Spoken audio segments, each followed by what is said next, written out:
الرحیم ایک عورت کی لاجواب توبہ۔ ایک مرتبہ نبی علیہ الصلوۃ والسلام کے دور میں ایک عورت کبیرہ گناہ کا ارتکاب کر بیٹھی۔ کسی کو اس کا پتہ بھی نہیں تھا۔ یہ معاملہ اس کے اور اس کے پروردگار کے درمیان میں تھا، مگر اللہ تعالیٰ نے اس کے دل میں یہ احساس ڈالا کہ دنیا کی تکلیف تھوڑی ہے اور آخرت کی زیادہ ہے، اور دنیا کی ذلت تھوڑی ہے اور آخرت کی زیادہ ہے، لہٰذا مجھے چاہیے کہ میں اپنے اس گناہ کو دنیا ہی میں پاک صاف کروا جاؤں۔ چنانچہ وہ نبی علیہ الصلوۃ والسلام کی خدمت میں حاضر ہوئی۔ عرض کیا، اے اللہ کے نبی صلی اللہ علیہ وسلم، مجھ سے گناہ سرزد ہوا ہے۔ آپ صلی اللہ علیہ وسلم نے اپنا رخ دوسری طرف پھیر لیا۔ اس نے دوسری طرف سے آ کر کہا، اے اللہ کے نبی صلی اللہ علیہ وسلم، مجھ سے گناہ سرزد ہوا ہے۔ آپ صلی اللہ علیہ وسلم نے پھر اپنا رخ پھیر لیا۔ اللہ کے محبوب صلی اللہ علیہ وسلم نے چار مختلف اطراف میں رخ کیا، اور اس نے چاروں طرف سے آ کر بتایا کہ مجھ سے گناہ کبیرہ سرزد ہوا ہے۔ چار مرتبہ کیوں رخ پھیرا؟ اس لیے کہ نبی صلی اللہ علیہ وسلم اس سے چار مرتبہ گواہی لینا چاہتے تھے، کیونکہ اس وقت تک حد جاری نہیں ہو سکتی جب تک گواہی نہ ہو۔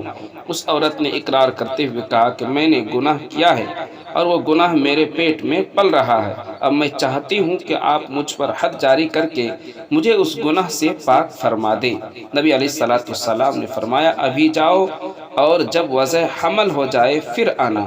چنانچہ وہ چلی گئی۔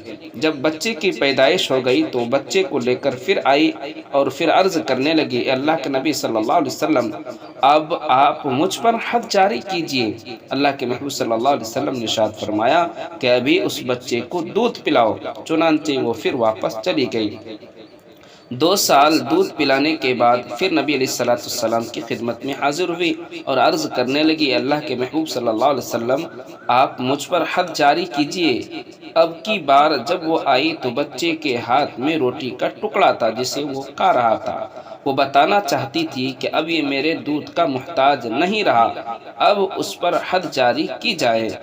غور کیجئے کہ اس نے وضع حمل سے پہلے اپنے گناہ کا اقرار کیا، پھر 2 سال دودھ پلانے کے بھی گزرے، مگر اس میں ایسی استقامت تھی کہ وہ بار بار آتی رہی۔ اللہ تعالیٰ نے اس کے دل میں یہ بات ڈال دی کہ میں دنیا ہی میں اس بوجھ سے پاک ہو جاؤں۔ چنانچہ اس کو سنسار کر دیا گیا۔ سنسار کرتے ہوئے حضرت عمر رضی اللہ عنہ نے اس کے بارے میں کوئی سخت بات کہہ دی، مگر نبی علیہ الصلوۃ والسلام نے ارشاد فرمایا، عمر رضی اللہ عنہ، اس نے ایسی سچی توبہ کی ہے کہ اس کی توبہ کے اجر و ثواب کو شہر والوں پر تقسیم کر دیا جائے تو شہر کے سب گنہگار کی مغفرت ہو جائے گی۔